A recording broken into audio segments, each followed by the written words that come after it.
Welcome to the Blue Collar Startup, the podcast where we dive into inspiring stories of real, everyday entrepreneurs, trades workers who are turning their blue collar dreams into a reality. Whether you're a student thinking about a career in the trades, a new or veteran trades worker, business owner, or someone with a passion for hands-on work, this podcast is for you. For you. As you may know, we are experiencing a significant shortage of skilled labor in the trades, and our goal is to help change that. Join us as we explore the challenges, triumphs, and lessons learned from those who have built successful businesses from the ground up and exhibit the American values of integrity, grit, and hard work. From plumbing to carpentry, auto repair to landscaping, we're going to cover it all. Get ready to be inspired, motivated, educated with practical tips and lessons to help you on your own journey. So grab your tools, roll up your sleeves. Let's get to work. Yeah. We are joined today by Shaw, I'm going to say your last name wrong, so correct me when I do. Shaw DuBourg. Yep, that's it. Freaking nailed it. Damn. Yeah, that was good. That's nice, right? That was very good. Wow. All right, I'm so impressed with myself. We'll just end the show right there. Thanks for coming, everybody. Hey, thanks for having us up at the farm, by the way. We're on location today. Yes, out at the farm. If you're watching us on YouTube or Rumble, you can see part of my kitchen. Don't get used to it, though. We're going to be moving out to the studio here as soon as it's ready, hopefully in the next month. I literally, like, every day I force myself to go out there for at least 45 minutes to an hour and just do something. And a lot of it's just been moving shit around because that garage is just full of stuff. Yeah. It just accumulates. It accumulates. And like, because with the farm, like, when we get ready for winter, you know, all the stuff, it's got to go somewhere. And you would think between the pole barn and the workshop, that'd be good. But apparently not. The garage is full of junk. So now I'm redistributing all that stuff and gutting the inside of the garage, and then I'm going to do some cool stuff with, most of it's going to be sheetrock, but I'm actually going to take some aged pallet wood and do a couple of like accent walls with the pallet wood, so that's going to look freaking sweet. Yeah, it's a cool look. Yeah. I forgot to bring your cooler, by the way. I forgot that you had my From cooler. the turkey. Yeah. Yeah. I forgot you had it, actually. Well, that's exciting. So Shaw DuBourg, Symmetric Electric. Yes, sir. Yes, sir. So I want to give you guys a little backstory. Last episode, we had the guys from Reifenberg Construction. So really cool contrast, right? So last show, we had these guys. So last episode was this huge company, 350 employees, you know, like just they're in North Carolina and New York State. They're all over the place. Started in 1950. They've been around for a long time. Yeah, they're almost hitting 70 years. GC, General Contractor? They do a lot of like really high-end like paving work. And I say high-end, I should say like monstrous paving work. So like they did an F1 track. We were talking about that on the show. Yeah, it was down really in Miami. Cool. Yeah. They do a lot of airports, you know, so there's a lot of precision going on with blacktopping and making sure everything's smooth and level. And so it's just really cool contrast with then the episode before that, we spoke with Nick and Kayla from over at Trojan Home Services, and they're just getting started as well. We should hook you guys up, actually. You guys may be able to help each other. Property management? They mainly painting, but they do a lot of stuff, Okay. But mainly he's a painter, I gotcha. So it's really, we're excited to have folks like Nick and Kayla and folks like yourself that are on the other end of the spectrum just getting started out, right? So we'll re-interview you in 70 years. You better have 350 employees, right. And if we're all still around. But really excited to talk to you because you're just getting started. You know, to tell the listeners a little bit, Shaw and I met because he found me on Google, or found our marketing company on Google and gave us a call, and we started working together. And really excited to bring you on and to introduce you to our listeners, and hopefully there's some of the GCs and people out there that are listening are going to reach out to you afterwards and say, hey, we got some work for you, and help you grow your business and get moving out there. So yeah, that'd be nice. Yeah, right? Yeah. So, you know, one of the intentions we had with Nick and Kayla and one that we have with you is to really kind of help other people that maybe they're still working for someone, but they're thinking about opening their businesses. And we just want to talk about like what you've experienced so far and what drove you to want to be on your own. And plus you've got the added, I don't know if it's a benefit or not, but I think you've got a lot of guts because you're pretty new to the area. You don't really know a lot of people. So not only are you new to the area, but you're also starting a business. And so I just think that's number one. I think it's amazing. I think it's ballsy as hell, which I think is admirable, right? Like Well, I found out that Shaw's pretty resilient. He told me he fell down a flight of stairs this morning. Oh, my God. He's here. Yep. So Wow, you weren't even limping or anything. no, that's what I said. No, Wow. yeah, thought it was snow and it was ice. And it was ice. Yeah. Yeah, we are getting some interesting weather right now. Oh, and that's my fireplace blower. Boy, the background here at the farm really doesn't want to cooperate with It's okay. the audio. Hold on, let me just shut that off, guys. So give us a little background. So tell us who you are, where you're from, and we'll go from there. Sure. I was born and raised in New Orleans. Left in 2008, in January of 2008. Moved to Denver. So about 2 years after Katrina. Katrina was August of 2005. So you were there for Katrina. Yeah. That must have been wild. Well, yeah. I mean, it was I was 19. So the way I describe it to people is reality got turned upside down overnight, and I was 19. So Yeah. that was a big transition for me in terms of plans and stuff like that. So What were you doing then? I was just in community college, just trying to figure out what to do. Yeah. And then Katrina hit, and I stayed for 2 years, did a bunch of construction, which seems pretty obvious. Yeah, probably no shortage of construction during that time. Holy not moly. at all, not at all. But the thing that happened there that became more and more frequent over time is you had all these kind of fly-by-night contractors coming to town because of all the insurance money and FEMA and just all the work. And it got to the point where there were so many people getting screwed over because, sometimes you just hear stories more and more frequent as time passed that, this contractor would collect money and just bounce. So after a couple of years, the work just kind of started thinning out more and more. And people were, I think, a little more skeptical just in general. So anyway, I think that kind of ran its course and then moved to Denver. My older brother had moved out there, so I went out there to live with him, and pretty much immediately got into the apprenticeship program. So I'm IBW, I'm union, so they have apprenticeship programs and locals all over the place. So you apply; it's like a 2-part process. You apply based on the results of it's a test. It's like basic stuff like high school algebra, reading comprehension, stuff like that. And then there's an interview. And then you get scored on both. And then they combine the two, and that's where you rank on the list, essentially. So, and this was 2008. So we're talking financial crisis. Oh, yeah. So in, looking back on it, like I got lucky in terms of like, I got right in there, started my apprenticeship. So by the time I got my license in late 2012, early 2013, work was awesome all over the country again. Yeah. So because of that, I stayed for like 2 years after I got my license and then left, went straight to San Francisco, and then the rest is history, basically. Up until this point, I traveled for 9 years, got to see the whole country. It was awesome. Had a great time. Making money while I'm doing it too. So that was one thing that's really cool about the trade is that if you want to travel, you can. And you can basically work as much as you can stand. So more often than not, if you're going somewhere, you're working 60 hours a week. Yeah. So you're not going somewhere to work a 40. But yeah, there's plenty of big projects all over the country.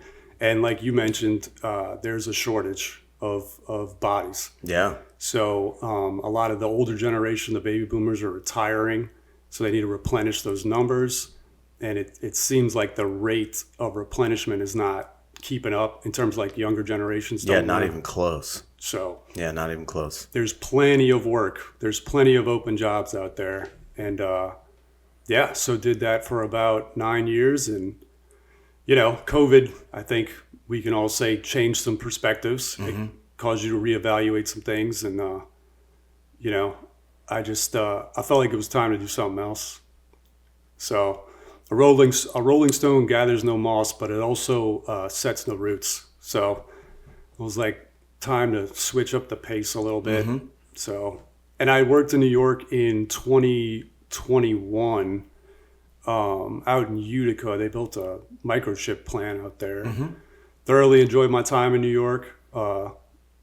Worked in Long Island briefly. So I don't know, the Northeast, I liked it. I felt comfortable up here. So when it was time to pick a place, this was it. Pick this place. So, yep, that's the long and short of it. That's the long and short of it. It's funny you're talking about traveling across the country, getting paid to do it, and work. And I think about, I've known a few people that have done that, where like whether they were linemen or whatever it was, and just kind of traveling across the country and working and having a good time. Like, man, I should have done that in my 20s rather than the stupid shit that I did. I think we've talked about that before. But. It's definitely fun, but for me personally, it's like it's a totally different kind of lifestyle. Totally different. I don't have a wife or kids or a mortgage, so it's a lot easier for me to do than it is for a lot of other people. But it got to the point with me, because again, you're working 60 hours a week all the time. Yeah. So what you end up doing is you end up, hitting it hard, working 3, 4, 5 months, whatever you can tolerate, and then you take time off. And when you take time off, more often than not, you're chilling, you're just recovering, and that's kind of the cycle that you get in. And I don't know. I guess I felt like I did that long enough. I saved up some money. I got to see the country. I got to do a lot of cool stuff, and I'm just like, I don't really want to work 60 hours a week anymore. Yeah. So. And then you opened your own business, so good luck. Yeah. We'll see. I'm loud. I think I'm working like 10 and 15-hour days right now, like 7 days a week. So I'm like, 60 hours sounds like a freaking dream. Yeah. Oh, man. And how did you end up back in New York? I know you told me at one point we were talking, but obviously not on the show. Well, I was in North Carolina, and it just didn't seem like the right fit for me to stay in North Carolina. And like I said, I'd spent time in upstate New York, and I had known some people up here and whatnot. And I just was like, let me go try that out. So, yeah. So here you are. Yeah. I had to pick somewhere. So why not? Yep. Exactly. And so you ended up in Fort Edward, New York. Yes. Yeah, of all places, which it's a cute little town. I like Fort Edward. Have you been on, what the hell's the name of the, oh my God, Chris and Heather March on the beer place. Slickfin. God, I was blanking on that. Sorry, guys. Oh yeah, it's directly across the street. Yeah, I know. Well, I know where you live. Like when you told me where you were, and I was like, yeah, that's like right there. You got like Stumpy's Pizza over there. You got the beer place right there. All the essentials. Yeah, absolutely. There's a Stewart's not too far. Like you got everything you need, man. Pretty much. Post office right there. Post office, yeah. Although I see you're drinking an All Town though. Maybe you haven't converted to Stewart's yet.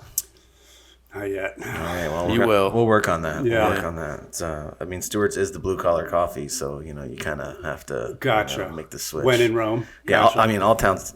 Sure, it's great. Those are nice people. It's a little bougie. It's pretty good. It's not bad. It's kind of pricey over there, but they got some pretty decent stuff. They got a cool operation for sure. Yeah. So now, when you came up here like, I'm gonna go to this strange land with strange people, and I'm gonna start a business. Not exactly. Not exactly. So I moved up here with someone. Oh, got it. Okay. That's right. Yes. Yes. And that ended last year. Okay. So I spent last year up here. So I moved up here, or up in Fort Edward, in January of 2024. And then by the end of the year is when I decided to just try to open my own company and see how that goes. And what were you doing before? Were you working for somebody? Yeah. Okay. Yeah. Just basically doing residential. So I basically spent last year doing residential work. Okay. Yeah. So, so you open up your shop, and what do you like? What has it been like for you so far? Like, what are the bigger challenges that you're coming up against? That's a big question. I'm just still trying to wrap my head around the whole thing right now, to be perfectly honest with you, because my overhead right now is not very high.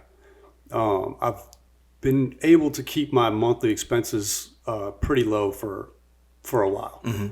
So I don't need a lot of work right now to kind of suffice. So right now, I'm just trying to find enough work to pay the bills and have a little pocket change on the side. Yeah. And then I can start thinking about, what's my overhead going to look like with 2 employees? And then what's it going to look like with 3 or 4? Because, it's expensive to have employees, which I'm sure you're well aware of. Yeah, you're smart for easing into that and looking at things incrementally. Yeah, I don't have a lot of pressure on myself right now to, just the reality of my situation and my circumstances. So like, I'm just going to let it play out. That's kind of my mentality right now is, obviously everybody wants results. Results take time. So I'm just kind of not trying to put any like pressure on myself to get results quickly, because first of all, it's the middle of winter. That's not a very good time to start an electrical contractor business. That's just the way it timed out. So I'm trying to just keep that into perspective, but also there's the kind of hypothetical of, you want a bunch of work. You want to have work lined up, right? But if you get too much work too quickly, then what? Yeah. So, we'll see how it all plays out, but I'm trying to ease into it right now. Yeah. I think it's smart, man. That pressure, you put pressure on yourself to do things and grow too fast and get overhead and and then it forces you to make decisions that might not be the best for longevity and in the long run. So I think it's smart. Yeah. They say, pressure makes diamonds, pressure breaks pipes. So Yes, it does. It can go one of 2 ways. Yeah. But yeah, I mean, I think I have plenty of time to figure out when and how to scale up, but that is not really on my mind right now. What's on my mind right now is it's just me. What kind of work can I do with just me or with just, one other helper, so to speak? Because then you start getting into workers' comp and all that stuff. So yeah, if somebody falls down the stairs. well, yeah.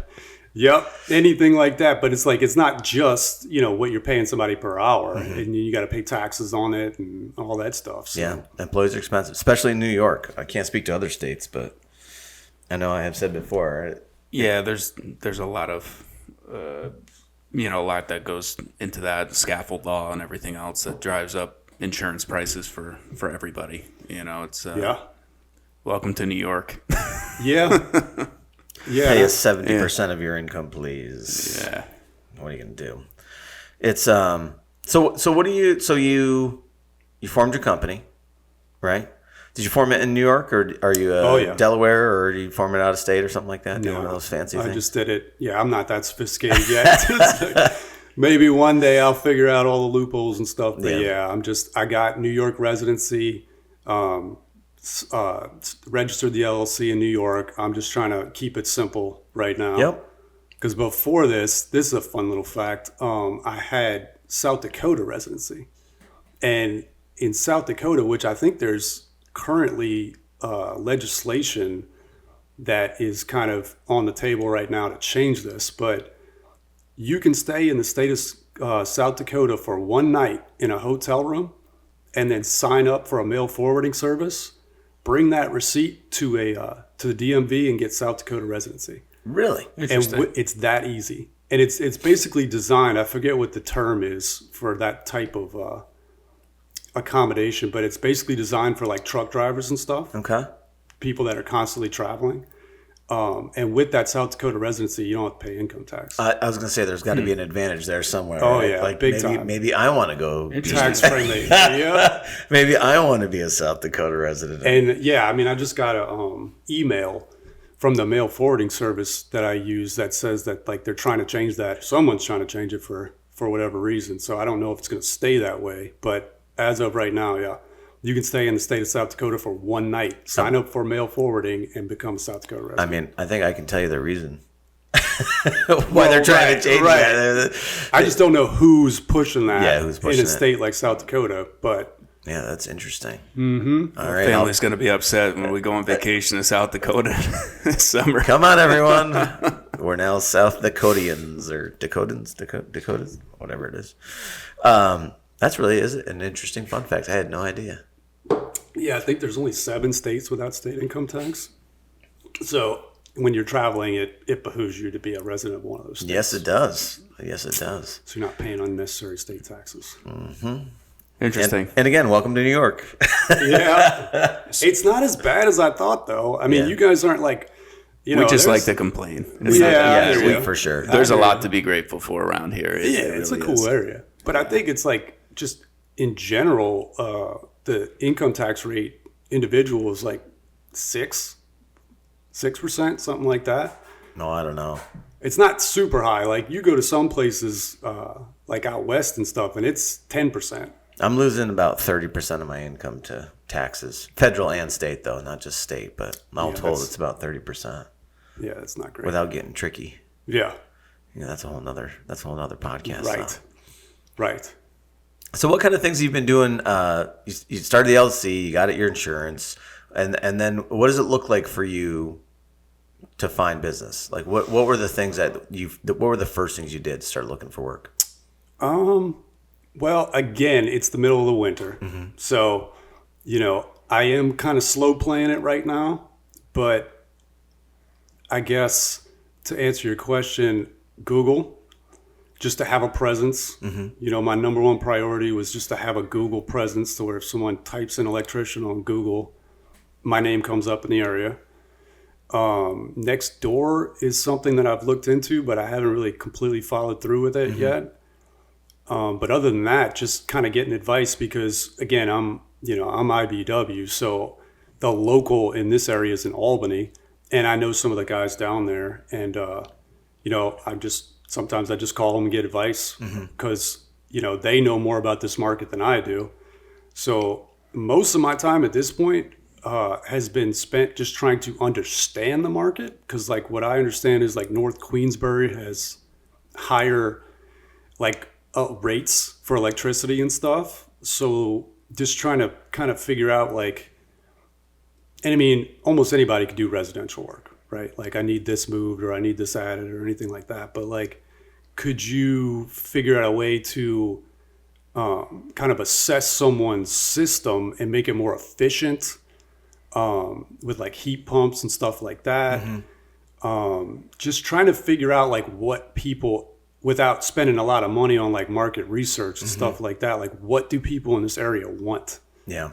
Like I thought about sending out mailers in like the Lake George area, but I was told twice that mailers are a waste of time and money. So I've decided against that. But depends on the mailer, but they're you traditionally get like a 1% to 2% return on a mailer, and that doesn't mean you're going to send out 1,000 mailings and get 1% to 2% return on that. It just means in general over time they offer about a 1% to 2% return, which it's not an inexpensive thing to mail to the number of people you would need to mail to. I mean, you're going to spend thousands of dollars on a mailer. Yeah, you can for sure. Yeah.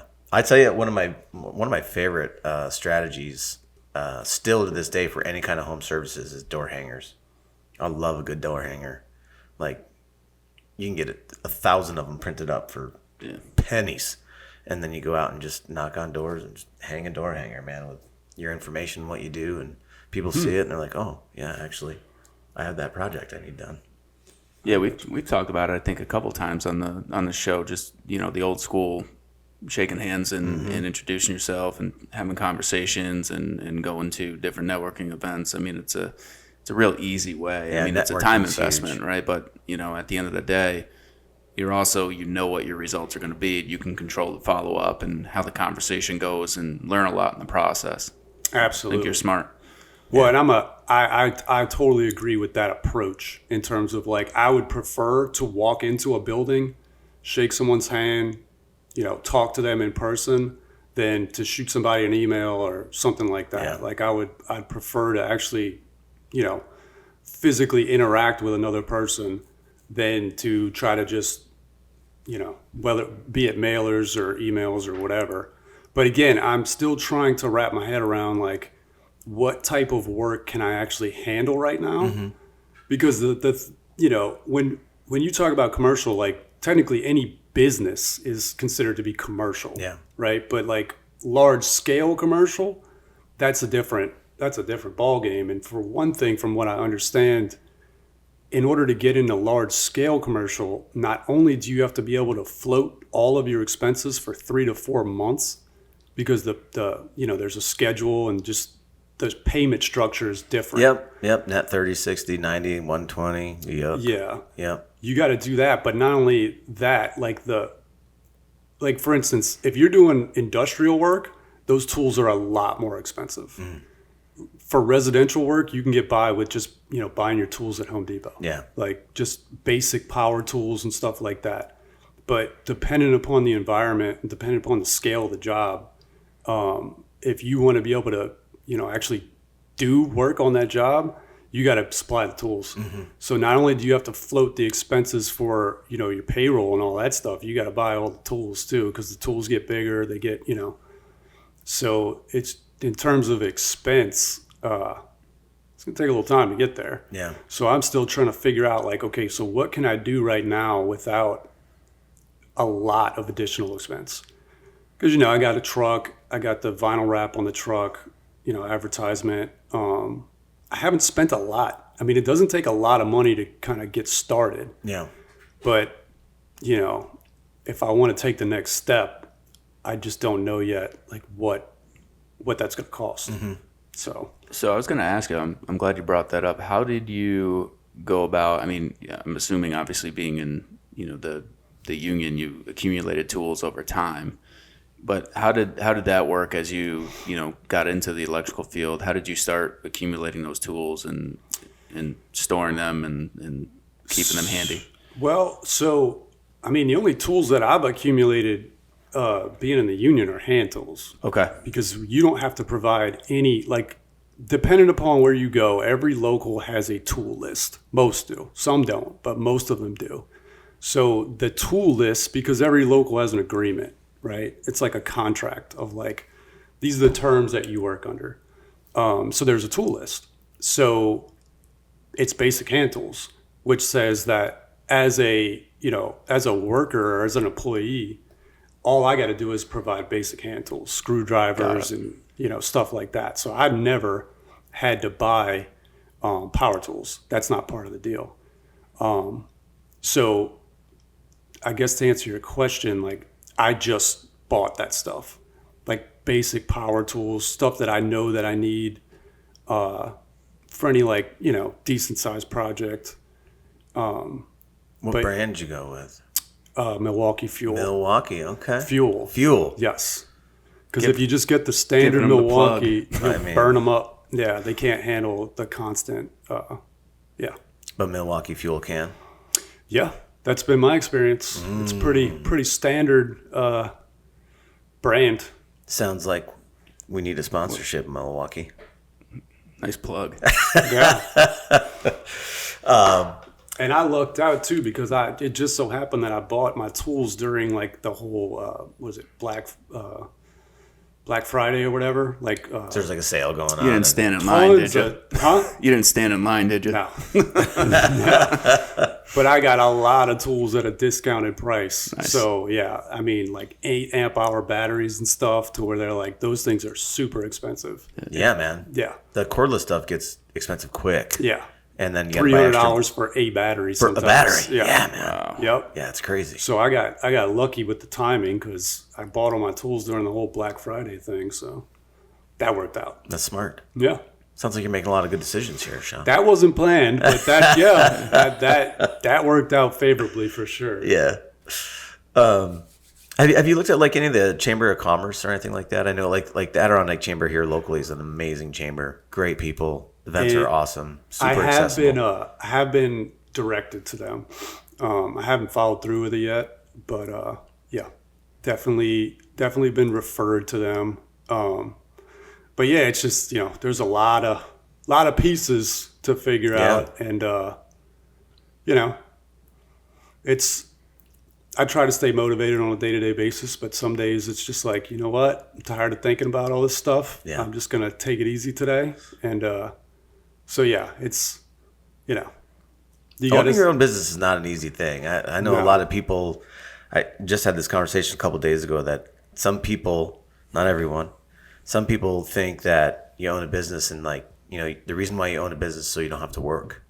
And I just always laugh at that when I hear that, right? Dee's smiling like, you know, it's that idea that I don't know where that idea comes from. I'm like, as a business owner, you're going to work 4 times as much and as hard as you ever did working for someone else. Especially at first, for sure. Yeah, you gotta figure it all out and adapt and delegate and prioritize and it's a lot to manage.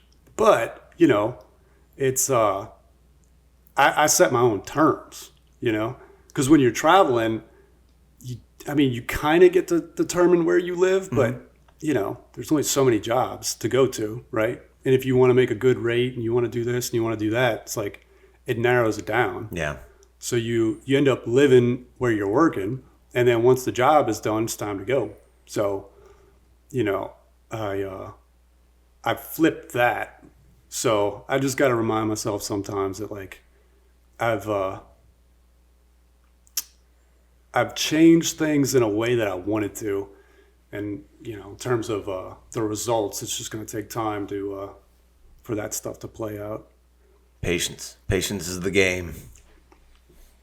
Waiting for it to happen, making it happen. But yeah, it is a lot of patience. It takes a long time. It doesn't happen overnight. You're gonna hear no a lot. And we talked about that a lot too on the show. But as long as you don't give up, it'll work out. That's the way I'm looking at it, for sure. Absolutely. And then one day how many years are you in now with Daigle? Almost 14. Yeah, it'll be 14 this year. Isn't that weird? It goes quick. Like all of a sudden, it's like a decade goes by. And you're like, oh, wow. Yeah. Imagine that.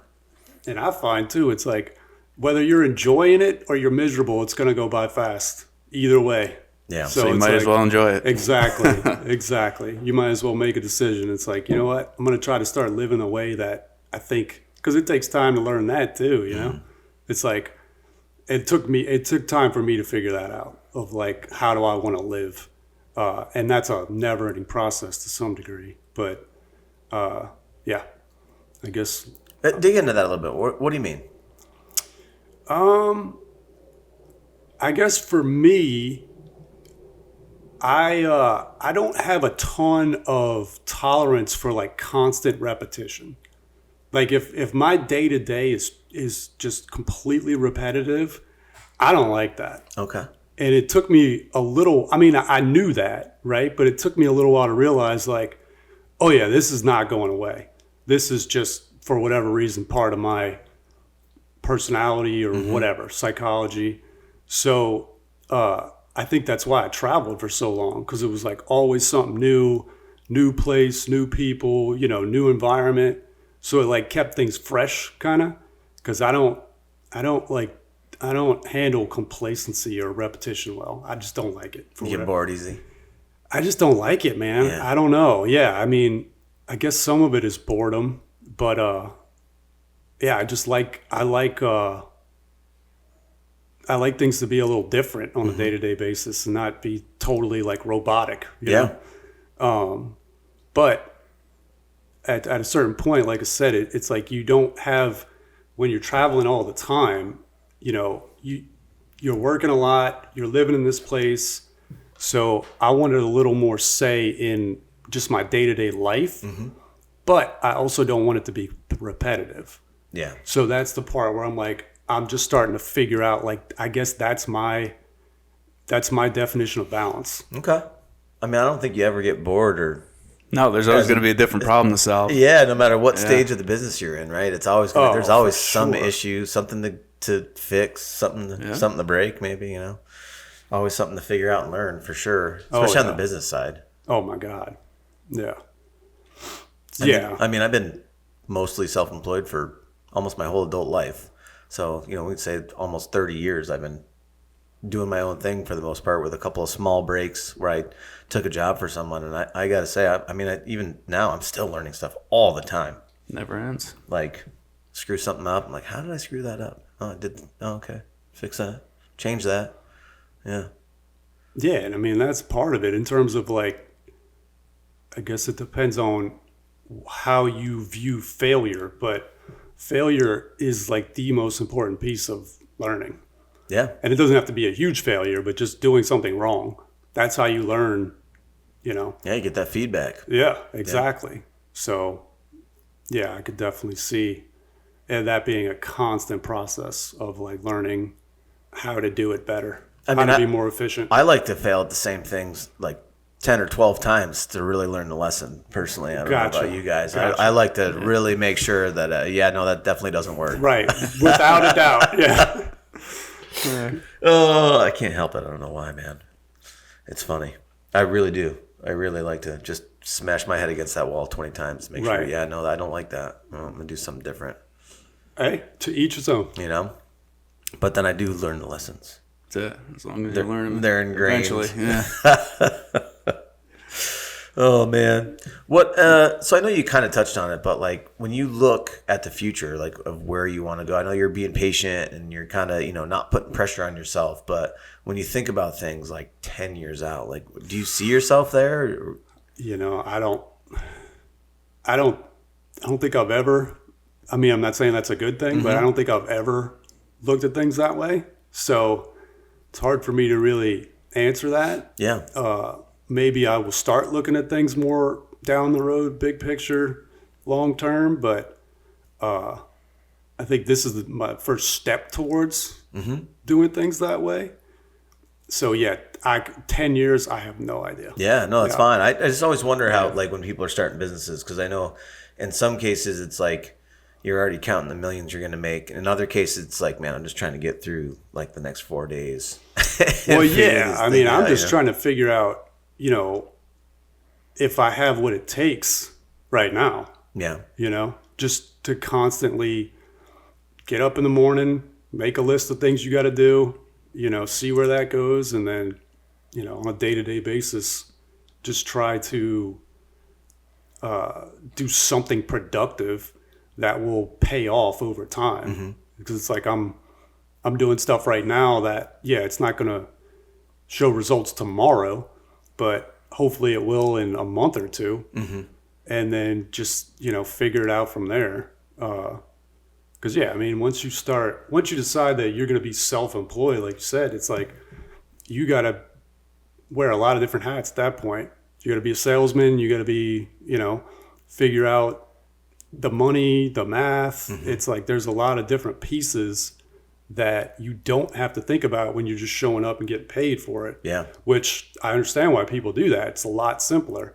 But I'm just trying to figure out if I can kind of put it all together first and then take it from there. You can. Everybody, I can't tell you how many people we've had on the show, but they all started just like you did. The delayed gratification, a lot of people aren't patient enough to wait for all of those seeds that you plant and all that work that you put in to start paying off, right? And they think everything's going to happen overnight. It does not. No. I had a big problem because with myself mentally for a while, because I'm like, well, I should be further along. And that's how I felt. But in reality, it just takes that much time and effort. You got to make the mistakes. You got to fail. You have to figure things out the hard way sometimes and make changes and tweaks. And, as long as you keep moving, you'll do well. I agree. That's how I'm looking at it. Yeah. Just brick by brick. It's like, how do you build a house one brick at a time? Yeah. Yeah. Do you think that's kind of like a trap? Like, I think about that. Like, we've talked, we had a staffing decision that I made that kind of like the last 2 years of growth, basically, we're back to where we were 2 years ago. Right. And it was mainly because of bad. Sometimes you got to do it. And it's, but it's, it's funny that you said, like, I feel like I should be further along. Right. Like, and I was thinking that the other day, I'm like, man, we should totally be here. But we're not. We're 2 years back of where we should be, and I just feel like it's a trap. It's like quicksand. It kind of like pulls you in, and then your mindset starts going in the wrong direction. It's like, and then I had stopped myself because I'm like, well, I'm still in a good spot. It's not like I'm, destitute and going to the food pantry. But what I think some of it is too is we got these things and everything is so it's all about instant gratification and everybody says, a lot of the younger generation, if I can say that, I don't know if I can, but a lot of the younger Are you generation. old enough for that? I think so. I think I'm old enough for that. I don't know that. Yeah. Everybody, like clients, they'll reach out and it's a text message and people want things done right away. So you get so used to getting things done so quickly for everybody. But your own results don't really follow that, if that makes sense. Mm-hmm. So you're constantly doing things and fulfilling those instant gratification requests, but yours are still delayed. It's interesting. It is interesting. Yeah. Yeah. What a game. What a game. Yeah. And I'm still wandering in the wilderness right now. So are you still doing some residential work, Shaw? Yeah, I mean, basically, I have to start there. Sure. Right, like for all the reasons that I listed in terms of like just overhead and costs and what can I do right now? Like I have to start in residential and small commercial. Mm-hmm. So it's just building up that base first, and then from there. Trying to scale up. Sure. But I guess to answer your question about like more long-term,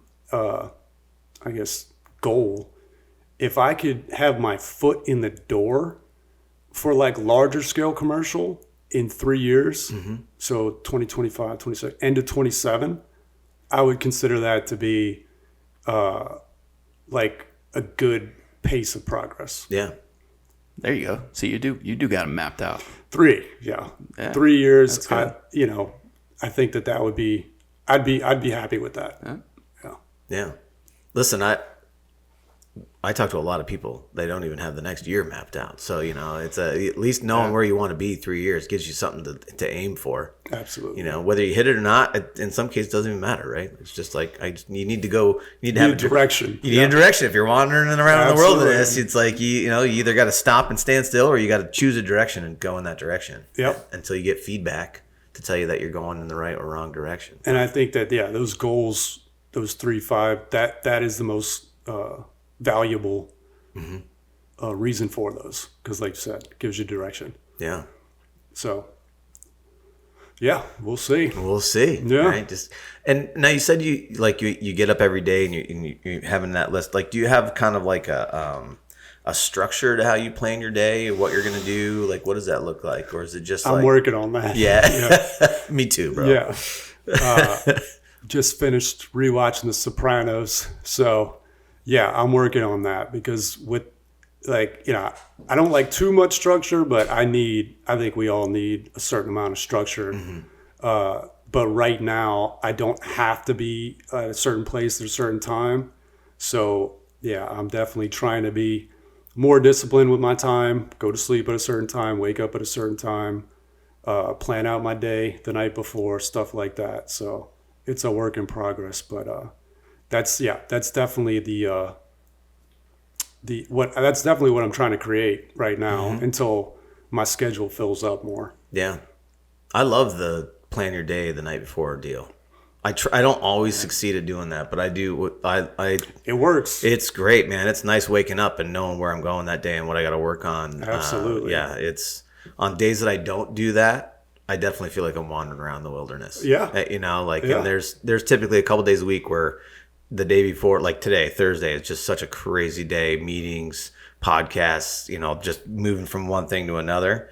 So like tomorrow could be a day where I wake up and I'm like, oh crap, what am I supposed to be doing today, man? That's the worst feeling that I get as a business owner is asking myself that question, because I'm like, man, I hope my employees aren't asking themselves that question. Right. I forget something. Yeah, is that supposed to be somewhere? Yeah. Yeah, that's something, I think it's called the Ivy League method. It's something I stumbled across a while back, but I think the story goes, it was some big company back in like the 50s or something that brought this guy in as like a consultant to make them more efficient, or to see if he can find ways to make the company more efficient. And this guy, the Ivy League method is to come up with 6 tasks, not 5, not 7, 6 tasks per day, and try to finish those 6 tasks. And then if you want to, go a level up, then you organize them and put times for them and stuff like that. So that's kind of what I've been trying to do, is just think of 6 things to do the next day and try that are going to move you forward. Time them out and figure out, I got to be here at this time and here at this time. But yeah, that's been a pretty helpful tool for me. Mm-hmm. Just the 6 daily tasks. 6 daily tasks. The Ivy League. Is that a book or is that? I don't think it's a book. I think it's just something that some guy came up with. That worked, that people still use from time to time, just to kind of help streamline stuff and make yourself more efficient. Mm-hmm. And it's simple, but yeah, sometimes I can't even come up with 6 things. So sometimes it's a little bit of an exercise just to come up with 6 tasks. Yeah. But that was his thing. It's not 5, not 7, 6. So I'm sure there's a method to the madness. Yeah, I'm gonna have to research that a little bit. See if there's a science behind it. The science. Oh shit! And I had a question I was going to ask, and then I talked myself out of it. You like to do that? I do. Sometimes my brain moves faster than my mouth does, and sometimes it's the other way. But I start talking about something, and then I'm like, "Oh, I had a question, and I forgot what it was." I did want to ask you. Well, from earlier when you were first talking about being in the union, and I'm just wondering, what's that like, life in the union? Because I don't think I've ever met someone that didn't like being in the union. Yeah, I mean, I think it just depends on how you go about it. Yeah. Because you could just stay local and work out of one local your entire career. A lot of guys can. For a lot of guys, that especially if they have like a wife and kids and they gotta, they don't really want to travel, right? That puts strain on things. It makes things difficult. And as long as the market that you work in has enough work, some guys never leave, right? So those guys are book one. So the local guys are always book one in every local you go to. And if you travel, you're book two. So I didn't have roots in Denver. I just moved to Denver to kind of get away from New Orleans because it was such a mess. And then by the time, I finished the program and everything, it was 7.5 years later, I was still in Denver, but I mean, Denver's expensive and there's a lot of factors involved in my decision to leave. But, at that point I became book two, basically. So when you're book two, you can really only go places that have a surplus of work. So when you have these big projects, especially when they're going on all over the country, you might need 300 electricians on one project. So the union, that's probably the union's biggest kind of advantage is that they can pull in workers from all over the place to fill the needed workers for any particular job. And so yeah, that's basically what I'm getting at is there's kind of one or two ways to go about it. Once I started traveling, I became book two. I mean, that was just kind of my path. Yeah. But yeah, I mean, I wouldn't change it. I wouldn't change it at all. Yeah. I mean, I got trained. I got to go to school. You basically learn what you earn. So you get incremental raises as you go through the 4 or 5 year program, depending upon where you are. And yeah, I mean, I wouldn't do it any other way. Yeah. How old were you when you started with the union? 22. 22. Yep. It was I started in like October of 2008. And yeah, and here I am 17, whatever years later. But yeah, I wouldn't do it any other way. Yeah. Yeah. That whole learn while you earn thing. What a great thing. Like I think about kids that are, coming up and trying to figure out where they're going to go and what they're going to do. And it's like, yeah, I mean, yeah, you can go spend a few $100,000 on a college education. Not a bad idea. A lot of people do it. But you can also go into a trade, man, and learn while you earn and not end up with a bunch of debt and, be getting paid the whole time. Yeah. I mean, no debt. Yeah. You might have to pay for books, but that's it. So, and it's not easy, depending upon, where you are going through the apprenticeship. It's different everywhere. Yep. You might go on Saturdays. You might spend a week going to school and then go back to work. I did it 2 nights a week for a couple of years. So it's like you go to work, and then you got to be in class from whatever it was, 8 to 10 or I don't remember, 7 to 9 or whatever. So, you know, you go to work, you got to go to class, you go home, you get up, go back to work. So it's not an easy thing to do, but you know, like you said, you end up with a license and a career without any debt. Yeah. And then especially, you know, being union, like most of the states out west require you to get their state licenses to work there. But I mean, Colorado has a state test, so I already took a state test to get my license when I finished with the program in Colorado. So it wasn't a big deal for me to take more tests. Yeah. But yeah, point I'm trying to make is you can basically go wherever you want if that's the way you want to go. Work wherever you want in the country. Yeah. Yeah, my sister did it as an electrician, and okay. And she loved it. The hard part for her was the physicality involved, especially with the commercial work, and you know, a lot of it. Yeah. That was her only complaint. She was just like, holy moly, she's like, some of the things that we have to bend and move and carry, and you know, like she's not a big muscular human, so like that was the rough part for her, but she really enjoyed it. Yeah, I think in general, maybe some people have the perception that electrical work is a little bit easier than a lot of other works, but it can be extremely physically demanding. Yeah. Especially in industrial, when you're dealing with rigid, that is some heavy pipe. And especially if it gets to the bigger stuff, 3-4 inch rigid, yeah, that's no joke. Yeah. So yeah, it definitely can wear you out. There's no doubt about that. Yeah. I'm trying to think. She did her apprenticeship. And then you become a journeyman, right? Is that how that works? Yeah, I mean, depending upon where you are, you have to pass the state test. Yeah, but yeah. Yep. And then I remember her doing that. She did it for a few years, and then she works at the post office now. She has for a long time, but I mean, that was probably 20 years ago. Yeah. But yeah, she loved it. Yeah, yeah, it's good stuff. So I know we're getting short on time here, but tell us a little bit about. Well, no, we got to ask the question, right? If you were going to tell someone, sorry guys, if you were going to tell someone listening one thing about starting your own business in the trades, what would you tell them? I don't think I'm the one to ask yet, but well, from your point of view, from your worldview as a new entrepreneur just getting started out, you're on the hustle, you're on the grind. What would be one thing that you would tell someone? I guess just prepare.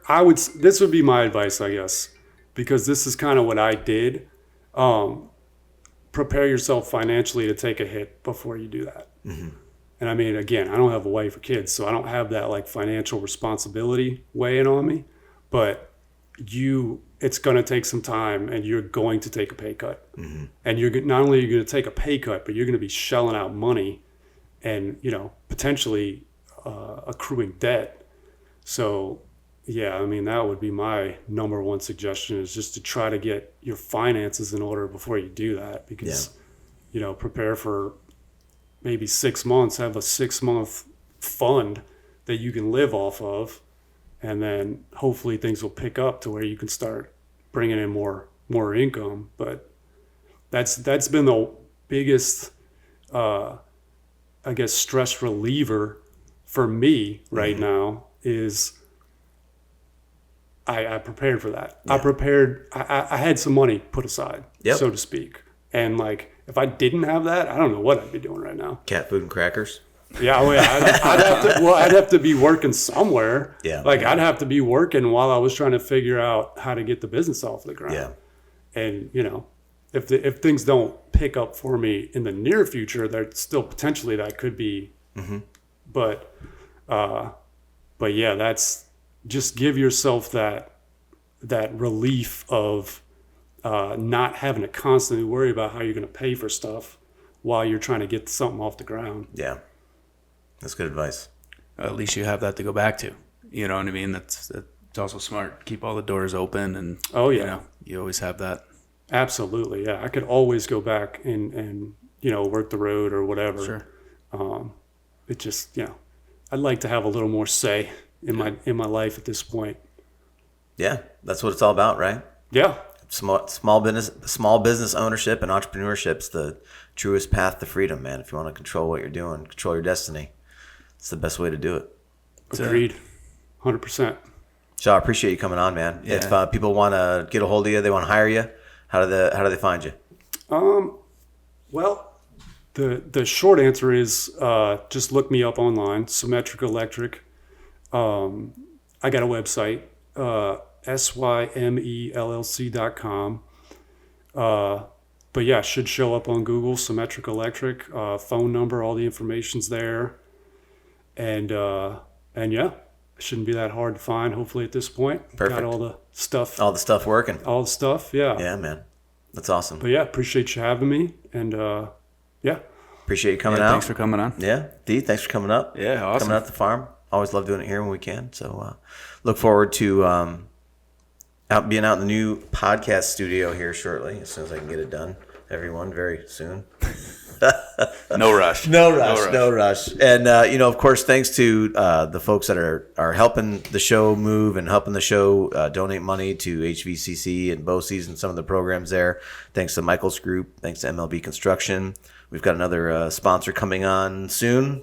We won't let that cat out of the bag yet, but as soon as we figure out what they're doing, we'll give you some more info on that. And thanks to Scott and Stacy over at Catamount for helping us set up some interviews and helping us move the chains, so to speak. And thanks to the crew over at AGC. Thanks to Pam and Doug over at Northeast Coalition for Trades and all the work they're doing. They'll be coming back on the show too here in the near future. Yeah, so. I'm looking forward to seeing those guys and catching up with them, seeing how it's going over there. So thanks everybody for listening.